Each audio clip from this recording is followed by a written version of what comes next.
Good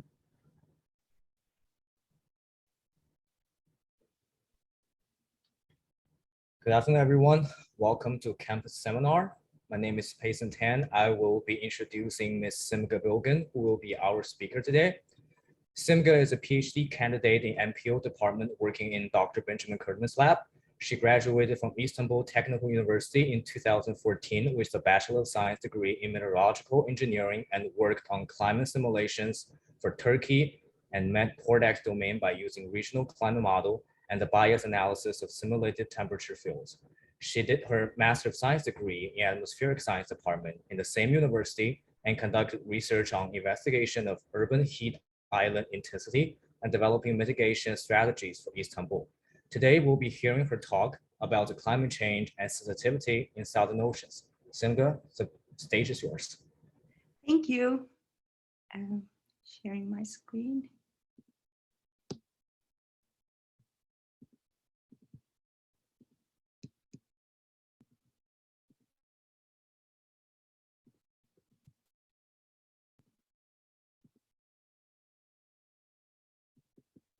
I was able to see the screen. All good. Thank you so much for joining. Today, I'm gonna just talk about the delayed warming of the Southern Ocean and the climate variability over this region.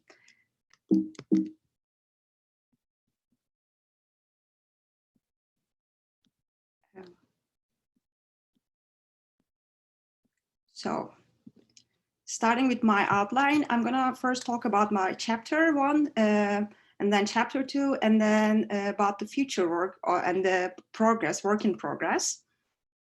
Before starting, I would like to talk about the little bit dynamics of the Southern Ocean.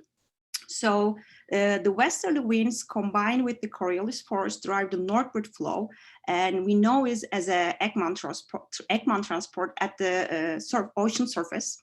The Ekman transport shifts the light surface waters northward, thereby tilting the density contours from up to the horizontal. You can see the Ekman transport here. So the latitudinal variations in this westerlies creates a divergence in the Ekman transport, which causes water upwell from the deep water to the surface. Upon reaching to the surface, as we can see, there are two pathways that can this upwelling water follow. The first pathway, the upwell waters, the first pathway, which is close to the Antarctic sea ice extent, is go over the poleward and then downwell over the Antarctic continental shelf and transport into the Antarctic bottom water. And the second pathway of the Ekman transport, the water which is northern part of the sea ice extent of the Antarctic region, goes northward and then goes to equatorward flow. So we have two important points on this part. So the upwell is controlled by several parameters. One of the main parameters that control this upwelling in this region are the eddies and the strong eastward Antarctic circumpolar current and the topographic reach of the over this transport. So the eddies and then the strength of the eastern Antarctic circumpolar current has a crucial part for balancing this upwelling and the Ekman transport. Other than this, Southern Ocean plays a pivotal role in climate change by exchanging heat, carbon, and provides the primary window for the global ocean to communicate with the atmosphere.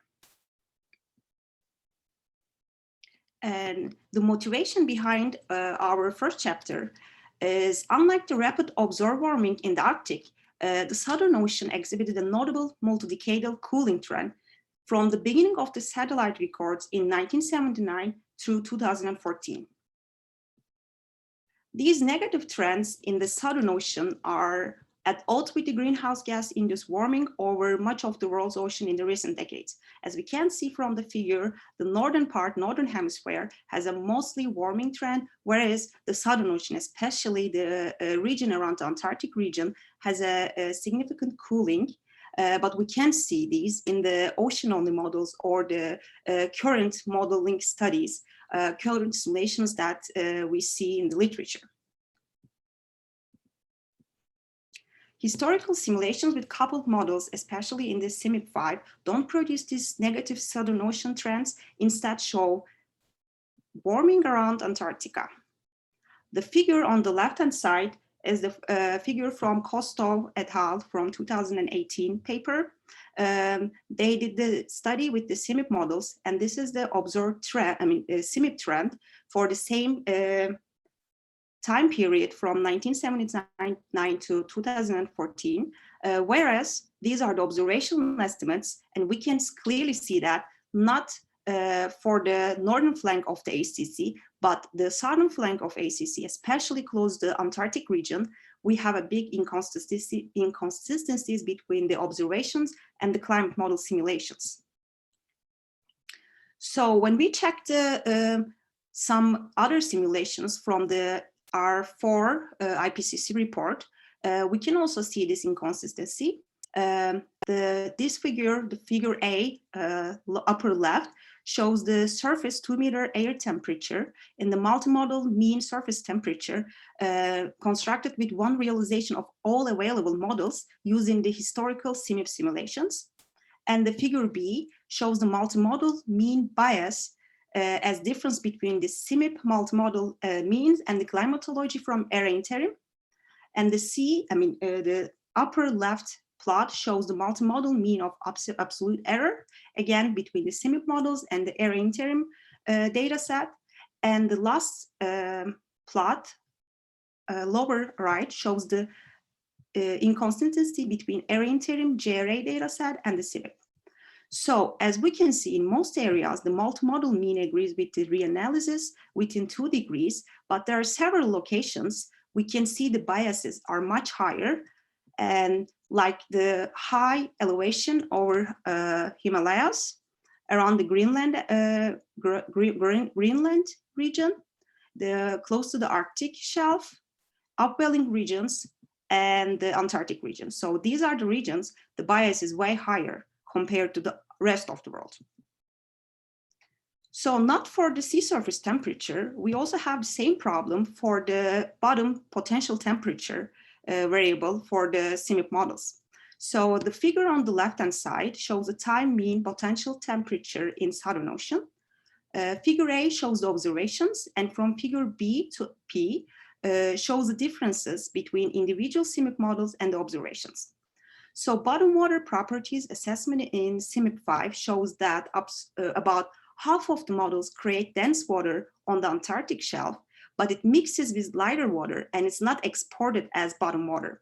Instead, most models create deep water by open ocean convection, a process occurring not a lot during in a realistic world.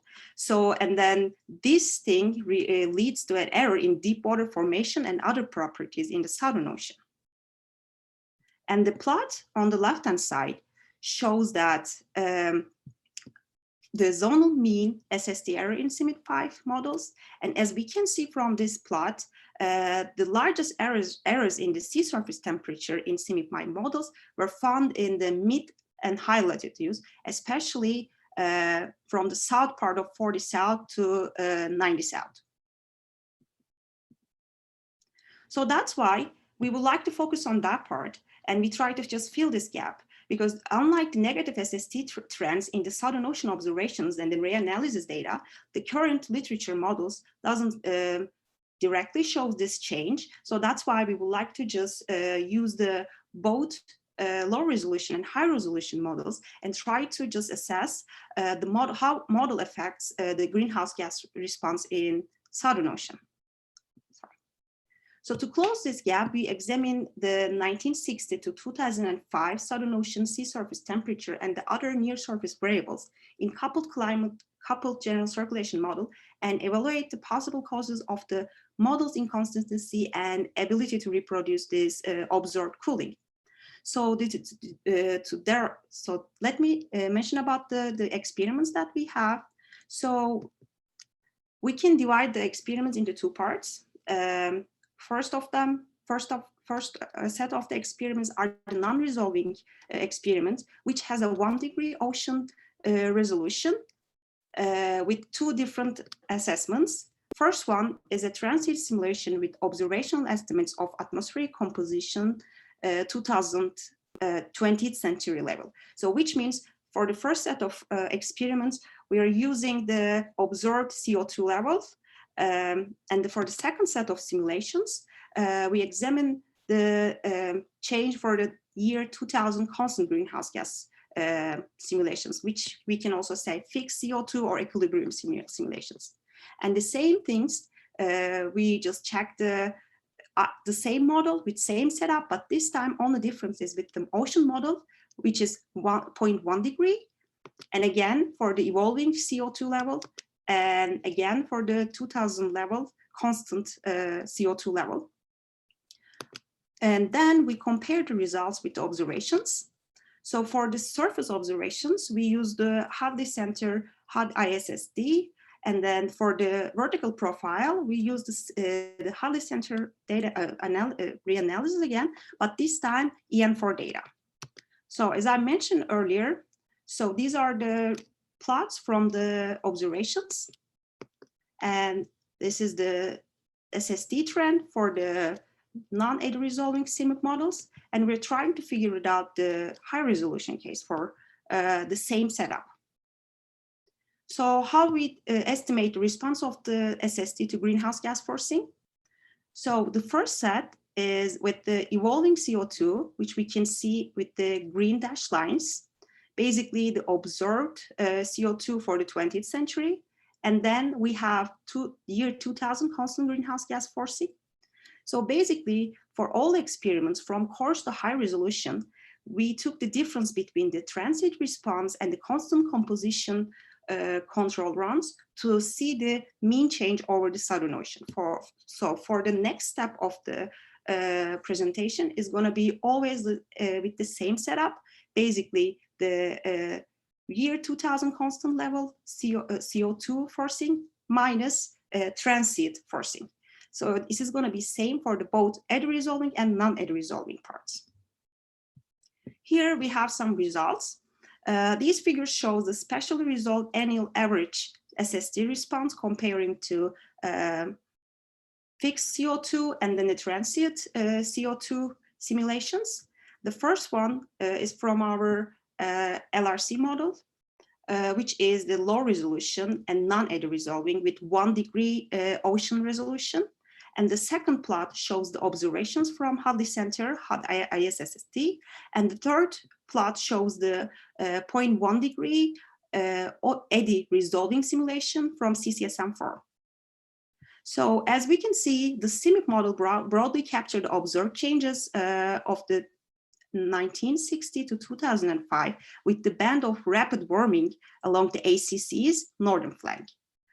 But when we check the southern part of the ACC, the model simulates considerably more greater values compared to the observations and the high resolution model, possibly owing to CIMIC models, the model deficiencies introduced by insufficient ocean dynamics. However, in the high resolution experiments, rapid surface warming occurs in the zonal band along the northern flank of the ACC, with notable cooling to the south as well. The magnitude is not exactly the same with the observations, but to catch the general pattern, we can say that the observations and then the eddy resolving model has a better estimate. Then we check the zonal mean ocean potential temperature trend from EN4 and then the low resolution and high resolution model again. So again, the non-eddy resolving model produced substantial warming in the vicinity of ACC, which is around here. But also the northern flank of ACC not only the vicinity of ACC, but also the northern flank of ACC. So clearly, through the whole basin, we all have the positive biases. Also, we have some less warming around the continental shelf of Antarctic region. When we check the observations and the high resolution model, we can see there is a little surface cooling of the poleward part of the ACC, which we can also see in the observations. The magnitude is not same, but the general pattern, we can say that, I mean, these are kind of compatible. However, we can say exactly the same thing for the region of ACC, because the region of the ACC, the observations show slightly cooling trend, but we can capture that in the high resolution one. But around the 60 south to 40 south, we can also have a similar outputs of that. After that, we check the time evolving potential temperature response, again with the same setup, with the low resolution observations and the high resolution. So we can see in the low resolution eddy parameterized model produced warming through the whole depth. Moreover, there's a special pattern of the low resolution broadly opposes the pattern of the observations, because we can't capture any cooling for this case. The time evolution of subsurface temperature response is different in also high resolution and observations, but the character is consistent. We can say first 15 years, especially for the from the 400 to 1 kilometer depth, we kind of have a similar patterns, but observations show more cooling trend, especially after the 1990s. Then we check the heat transport. So this figure shows the northward heat transport in the Southern Ocean for, again, a parameterized model and an resolving model. The heat transport has been separated into eddy, which we can see with the blue line, and the total, which we can see in the red dashed lines, and then the mean term, which we can see in the black dashed line. So at all latitudes in the Southern Ocean, the total heat flux is larger than HRC, larger in HRC compared to the non-eddy resolving model. Poleward of the 60 south, the eddy transport are negligible compared to the mean transport. As we can see, it's so close to the zero, so we can't just make any reasonable connection for that. And significant increase of poleward ocean transport in eddy resolving model, which is largely due to the change in the mean as opposed to the eddy transport. So a few conclusions about that part. The models produce the warming response for the northern flank of ACC perfectly, but we don't have actually any problems about that part, because all the ocean-only models or CMIP models, which is non-eddy resolving or eddy parameterized or eddy resolving model, they all agree at the same part. The northern flank of ACC works well. They can capture the warming trend. The only problem is the southern part of the ACC that we can capture with the non-eddy resolving models, like the previous researches. So when we check the eddy resolving model, we saw the surface response of the eddy resolving model captures the cooling trend way better compared to the low resolution and closer to the observations. So for the subsurface response, we can capture all the trend perfectly, but at least for the first 15 years, we can see the same cooling trend like in the EN4 data set, but for the surface region, especially around the 1990s, there is a big inconsistency going on. As a recap, so with the eddy resolving models, we have better estimates of transport and surface heat fluxes, and the Antarctic circumpolar current and the large-scale climate patterns that are affected by smaller meso-scale feeders are resolved better. And the delayed surface warming leads to the enhanced uptake of heat around the Antarctic region. So then, is this the only thing that we think about? Is this the only thing that we can consider for this delayed warming response in the Southern Ocean? I mean, just ocean dynamics, just the model resolution, or we think about what else we can just add to this part. And then when we see the Southern Ocean recent trends with the direct satellite observation and atmospheric reanalysis data, as I mentioned before, there's a cooling, but also the studies shows that there's the maximum zonal wind forcing, the ocean increased by at least 20% during the period of 1980 to 2010. So by thinking about this, instead of just changing the model resolution, maybe we can change the wind stress forcing of the data, then maybe we can have a better estimates and then have a better assumption with the observations. So that's why we hypothesize that the forcing the models with realistic wind stress may result in a remarkable reduction in the Southern Ocean temperature biases. And then the second part, we also assume, okay, let's use this wind forcing, realistic wind forcing, and then maybe we can apply to the eddy resolving case, and maybe we're going to have a better solution with compared to the observations. So this part, we're going to mostly focus on the wind forcing part. And we will try to answer that how meso-scale ocean processes affect the natural variability and air-sea interactions. So these recent Southern Ocean wind trends are based on two main drivers. These are the greenhouse gas forcing and ozone depletion. So for the first chapter, we already just applied the greenhouse gas forcing and to figure it out how the main pattern and then the variability changes in the Southern Ocean.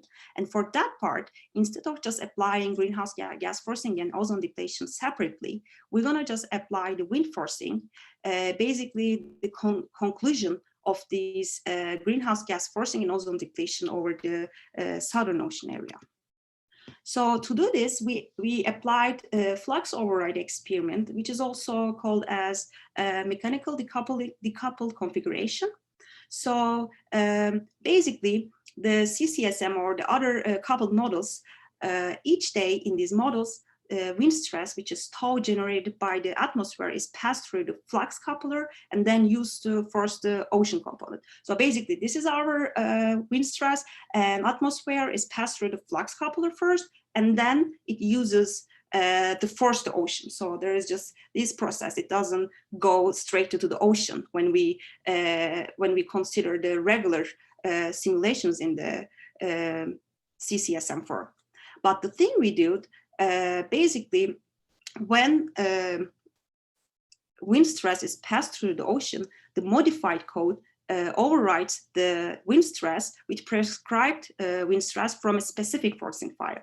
So instead of just leaving the model use the climatological or just the model's wind stress data, we are forcing the model ocean component of the model with the other wind stress data. So quick note, atmosphere continues to feel original, model generated tau. We're just focusing on the ocean component, POP, ocean model component of this change. We did this adjustment on this part. In this study, we perform experiments using a variety of imposed climatological wind stress forcing fields to test the hypothesis. So basically, we decompose the wind-driven biases in the Southern Ocean and try to figure it out. It is a good technique or not, or how are the results? So first, we need to pick the data set. So there are lots of wind data sets for the globe and the Southern Ocean. But since we would like to just force the ocean model specifically, the data set we need to find should be specifically for the ocean ice and sea ice model. So that's why we decided to use JRA-DO. So this data set is pretty new, and it's based on the surface data set for driving ocean sea ice models. Previous version of this data set is JRA, but this is atmospheric data set. So the new adjustment is the new adjustments of JRA 55 makes us to use for the ocean models. Basically, these are the derived surface fluxes in comparison to those from the core experiment. 3-hourly data set, and then it's 55 kilometers. And the best part is exactly for the same time period that we would like to just focus on. The reason that we didn't use the core data set, because it's a 6-hourly data, and then the resolution is 200 kilometers. So JRA is way better way to just calculate our wind stress data. So that's why we picked that. And it's a quick plot to show the difference between the JRA data set wind JRA and then the CIMIP 5 winds. As we can see, there's a big difference when we just check the surface winds around this area. So, okay, we have data sets, and then the next step was calculating the wind stress. So there are several approaches to calculate the wind stress, but we picked one from Large and Jaeger, as I'm not sure I said it right. Yeah, and from the 2009 paper, they use bulk formula, which is basically parameterized the turbid fluxes in terms of the near surface and near surface atmosphere and ocean state. So this equation is the bulk formula to calculate the wind stress. So basically, it's the air density, drag coefficient, and then the wind vectors. So the tricky part about calculating the wind stress, there are lots of assumptions about the drag coefficient, and depend on the way that you calculate, you may have a completely different results. So, and then we picked again the Large and Jaeger's calculation method, and then we picked the bulk formula. The plot on the right-hand side shows the change in the drag coefficient. So when we check the drag coefficient equation, there is just two thresholds.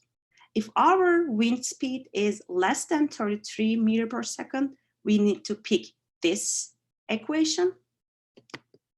And if the wind speed is greater than 33 meters per second, we need to just get this constant drag coefficient to plug into the equation. And we can see the same thing from this figure. See if the wind speed is greater than 33, it's just equilibrium, and we need to take the same constant. But if it's less than 33, we have a variability to take the drag coefficient, and we need to calculate it. And then the next step, preparing the input data. Now we have a data set. Now we have a wind data. We calculated the wind stress, and then next step is how to put this data into the model. We use the climatology of the ocean model wind stress, which is CIMIP POP, and then we got the anomalies from JRA do data set as we calculated the wind stress by using bulk formula. We interpolate the monthly data to daily, and then we just regrid the data from the 1 degree lat long grid to pop grid. And the thing we did, basically we picked the box for the between the 30 south to 80 south, and then elsewhere we just put a constant number, and then we try to just make the adjustment in the source code and then give this input instead of just using models regular wind forcing or models climatology. So all changes that we did is specifically for this region in the box, but the rest of it's not a regional simulation. The only thing is the adjustment is for this in this box, but the simulations are just global. Here is the experiment design for this study. Again, we picked the same time period from 1960 to 2005. We did spin up for 60 years from 19 to 1960. And this time, instead of just monthly variables, we have daily parameters. The same setup, we use the 0.5 atmospheric resolution and 1 degree ocean resolution. And we classified it into 3 categories. So the experiment we call LRC 13, which has a flux override, and then with the fixed CO2 level. And the LRC 14, it's without flux override, without fixed CO2, but it's evolving CO2 level, which also the same thing with the transient CO2 level or 20th century CO2 levels that I showed in the previous chapter. So for this part, we're mostly focusing on the low resolution case. The high resolution simulations are ongoing for this part. And here we have a few results from this experiments. As a reminder, I put this table to show, can see it right? Okay. Sorry for that. Yeah, I just put this table to just as a reminder. Basically, the first setup of the first setup of the results shows the three different experiments, and then the comparison with CIMIP. So the first one, which we can see with the flux override with the constant CO2 level minus CIMIP 5, and without any flux override but evolving CO2 level minus CIMIP 5, and the third one, LRC 13, which is with flux override and then the historical CO2 level. And then we can say that for first and then the third plots are kind of similar patterns. And then the only point that we need to focus on that part is the LRC 13, and we're talking about LRC 13 and LRC 15, which are the experiments just with flux override. The LRC 14 minus CIMIP, just the differences between CIMIP model and then the historical CO2. But we can see that when we apply this flux override, we kind of have a similar patterns. Even the CO2 levels are different into these two plots, the plot 1 and plot 3. And second set, we check the surface winds again, but this time by taking the comparison between the three simulations instead of the comparison with CIMIP 5. So when we check when we check the differences between three experiments, there's actually the significant difference, especially with this LRC 14 minus 15 and this one. So LRC 14, as I said before, it's not with the it's not with the flux override, it's just with evolving CO2. And then we are talking about also the LRC 15, which has flux override with historical CO2. So only difference for these two experiments, the plot shows the flux override has a greater effect and then has a greater wind outputs when we just compare LRC 14 and 15, because the only difference between these two is just one of them is with flux override and one is not. And for this part, for the third plot, I would like to mention that we're doing the same mean change like we estimated before. So basically, the difference between the constant CO2 level minus 20th century transient CO2 level. So starting from this, we will mostly focus on this setup, which means LRC for 13 minus LRC 15, because it's kind of mimicking the same idea that we did in the first chapter, because during the first chapter, we always did for high resolution or low resolution models, we always just did the difference between these two different CO2 levels. So that's why out of all these three, we're going to mostly focus on this setup. And then we compare these results, the surface winds, with the low resolution model and then the high resolution model from the first chapter. The first one shows the non-eddy resolving model. The second one shows the eddy resolving model. And the third one is again, non-eddy resolving, but flux override experiment. And as we can see, especially for between these two, the warming response is pretty consistent with the high resolution. Even with this experiment, we are not able to resolve eddies. The wind response is pretty similar, but it's not the same for the without flux override and then the low resolution response for the first one. As a reminder, so the blue box shows the experiments with the constant CO2 level for the 2000. And then the green boxes shows the transient simulation. So that's why I would like to just put both, because it's hard to just follow. And then when we check the surface heat fluxes, we kind of have a similar results. Again, the same setup. This is the non-eddy resolving low resolution model. This is eddy resolving high resolution model. And these are the new experiments, again, with the flux override, but with the same setup. With the to see the mean change is with the same setup, differences between transient response and then the constant CO2 response.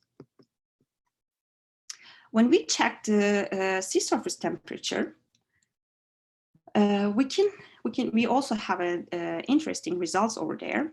So with the second plot, the only difference is flux override, as I showed with the surface wind. So the CO2 level is the same.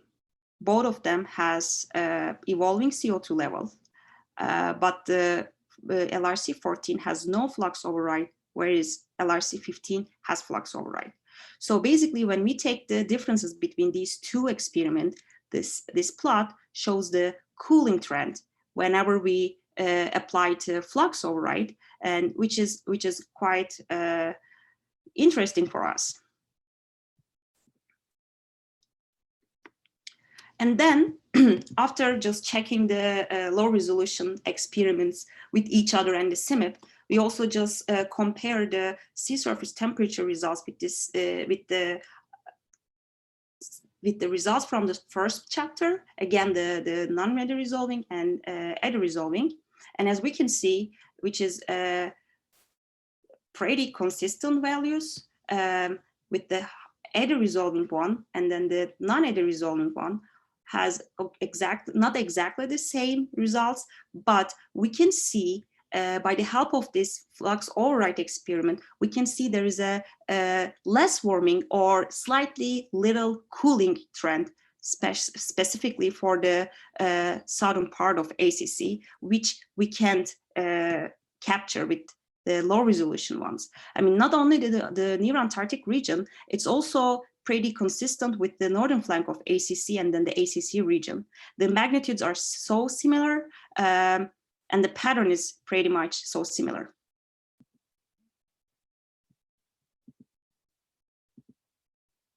And then we check the mixed layer depth.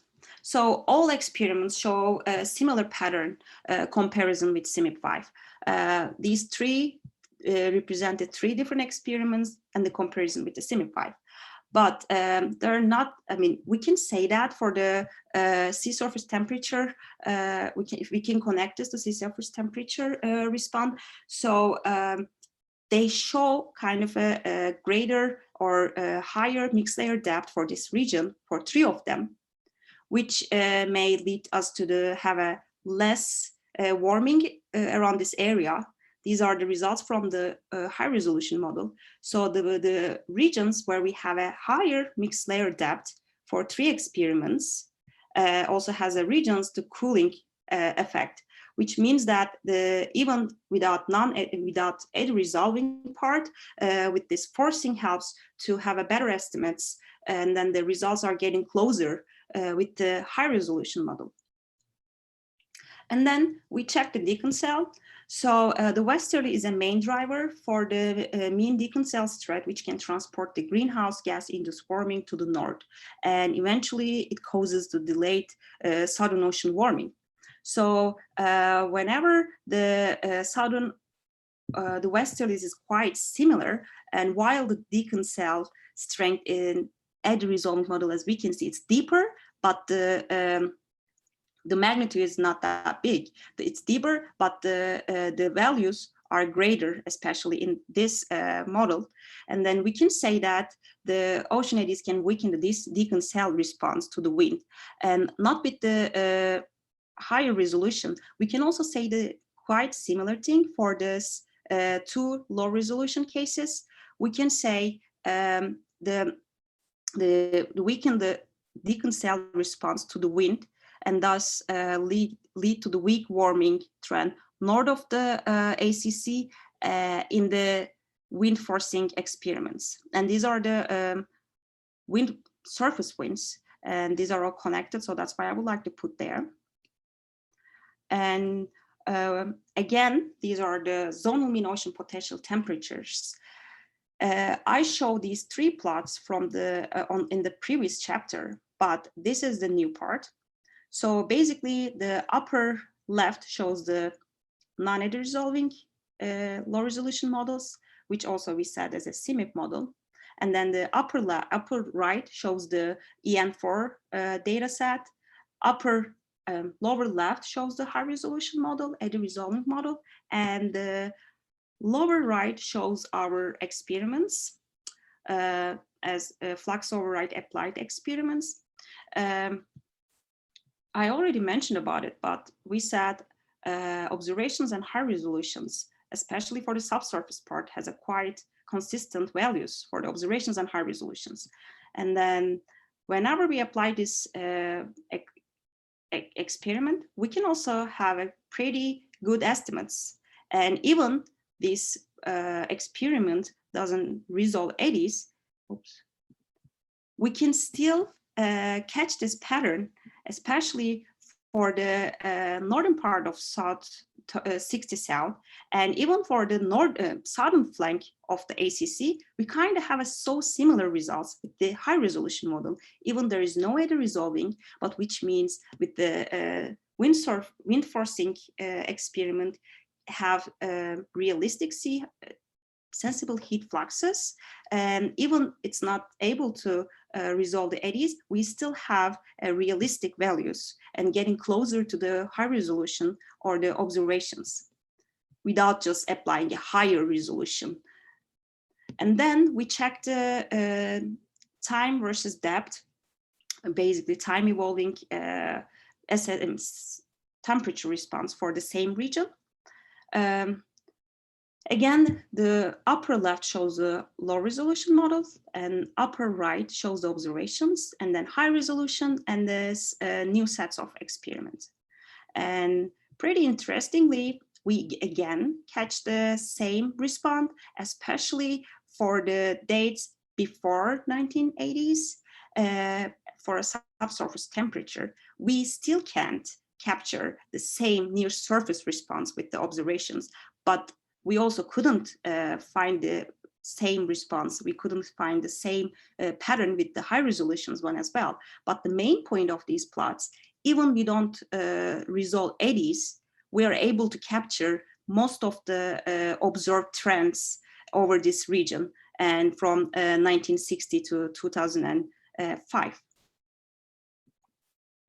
So in conclusion, using the mechanically decoupled framework, basically, which is outlined with Larson and Kurtman before, we performed multiple coupled experiments in which we manually controlled the wind stress and the ocean component of the model. And we utilize an experimental approach to test the hypothesis that realistic wind stress directly contributes to the sea surface temperature variability.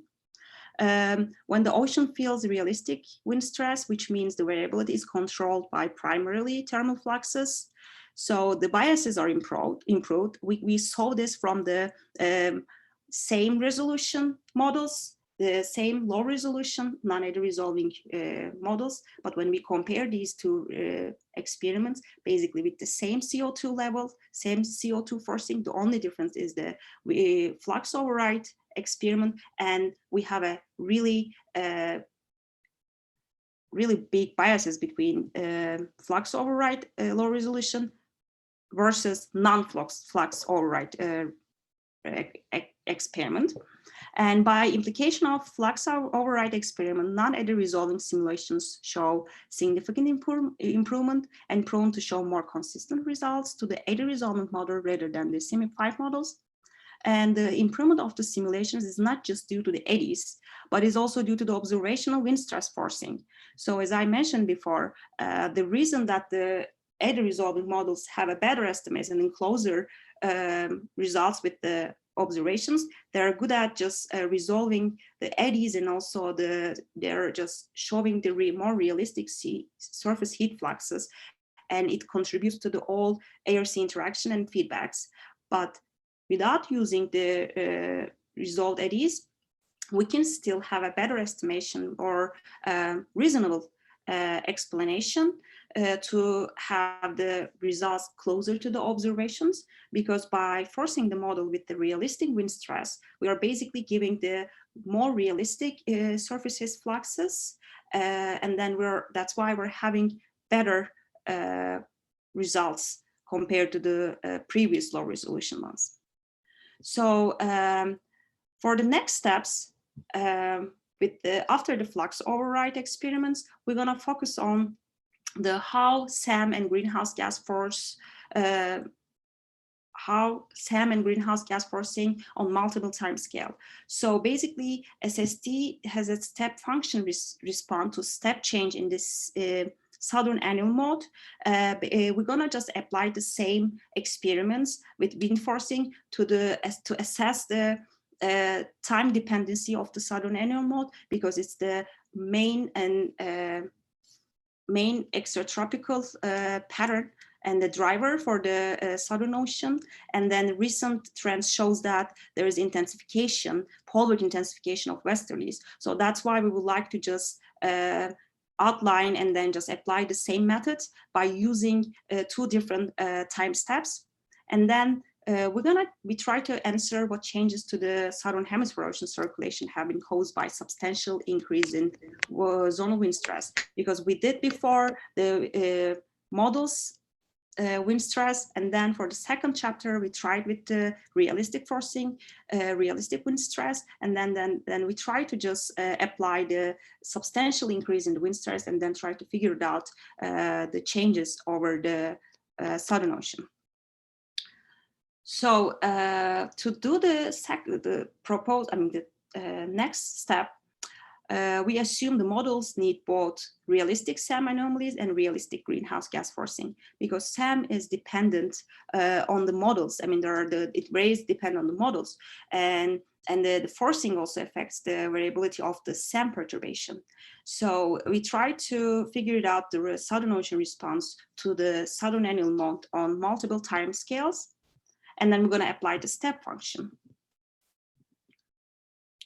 So quick overview about this part. The dominant mode of extratropical atmospheric variability in the Southern Ocean, we say it's a Southern Annular Mode. It's characterized by changes in the atmospheric mass between 20 south and 90 south. There are multiple ways to calculate it. Basically, in those changes in the strength of westerlies, which have shown and induce significant changes in ocean circulation. So the positive phase of SAM means the stronger westerlies, faster Antarctic circumpolar current, and anomaly towards the equator.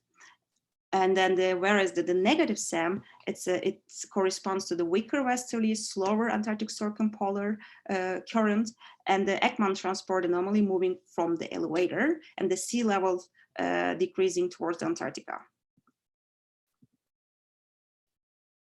So the previous literature about this part suggests that the initial cooling around Antarctica induced by a positive SAM reverses to one of warming at the time proceeds.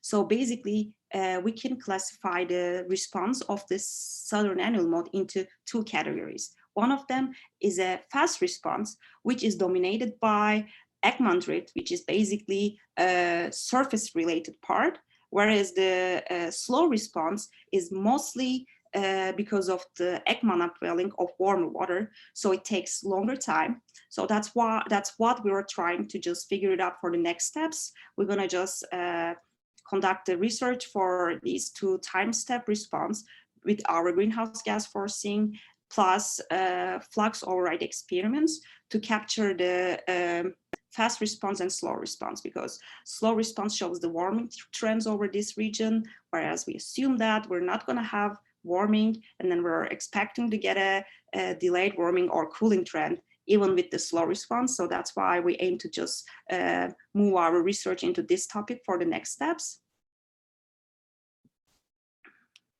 And then, as I mentioned, for the third part, we try to just investigate what happens to the Southern Hemisphere ocean circulation if we apply the substantial increase in the zonal wind, because there are relatively few observations that can help to answer these questions.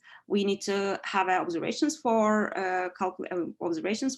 meridional overturning circulation, which there is nothing like that. So that's why we try to set out a framework of thinking about and quantifying the role of ocean eddies and the MOC to intensification of westerlies. And as I said, the motivation behind this, there is no direct measurements of MOC in the Southern Ocean addressing how increased zonal wind stress has affected the meridional overturning circulation. And then the current literature is mostly about either non-eddy resolving or eddy permitting. And the results shows pretty differently. I mean, increasing the ocean resolution from 1 degree to 2.5 had a big difference between GFDL and NCAR CCSM models. And the plan that we are planning to do, we may apply the westerly intensification for a high resolution and to figure it out the mean change over the upwelling region and MOC. So yeah, that's all. Thanks for your time. Thanks for joining. And is there any questions? Thank you, Simge, for this awesome presentation. Now it's our question and answer time. We have roughly 10 to 15 minutes. All right. So if anyone have questions, please unmute yourself, turn on your web camera and ask our speakers a question. Thank you. Should I still keep the screen shared or? You can keep it in case Okay. there audience that have questions with a graph or conclusions. That'll be perfect. All right, thank you.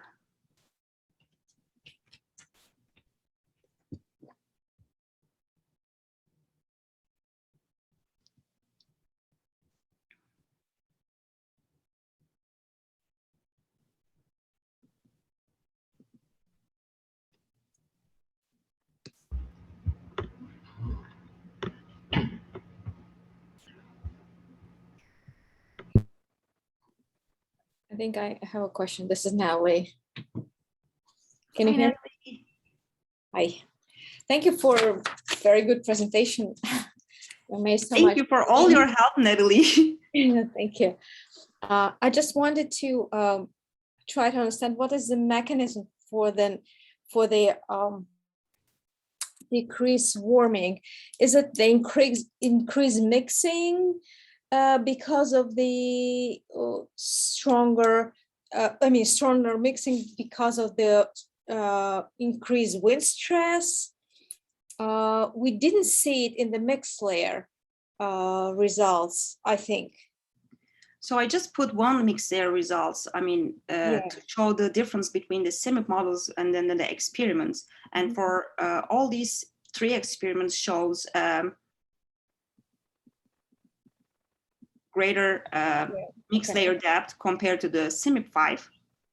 Okay. So we can assume that when the mixed layer is higher, when the mixed layer is thicker, it avoids to have a less communication between the ocean and atmosphere part. So basically, when the mixed layer is high, and it's getting longer time for the ocean to get warmer. Yeah. So, that's why. Yeah. Thank you. You're welcome.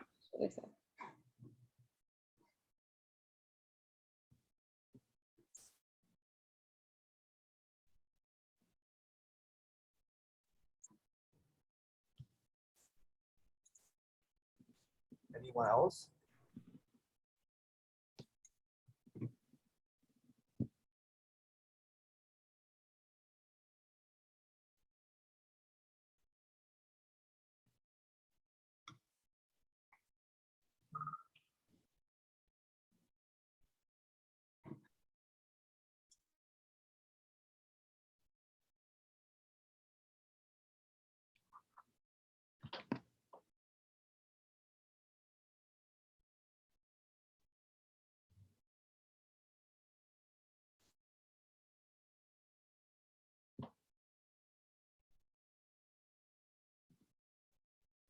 Okay, seems that we have no more questions from our audience, and thank you so much for this presentation, Simge. That was Thanks for your time while joining.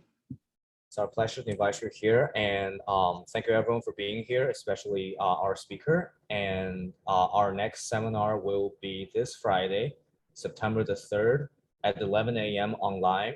Our invited speaker will be Mr. Brian McNulty, and he will talk about climate change and sea level rise. Yeah, I think that's all for today. Thank you for being here and have a wonderful day. Thank you.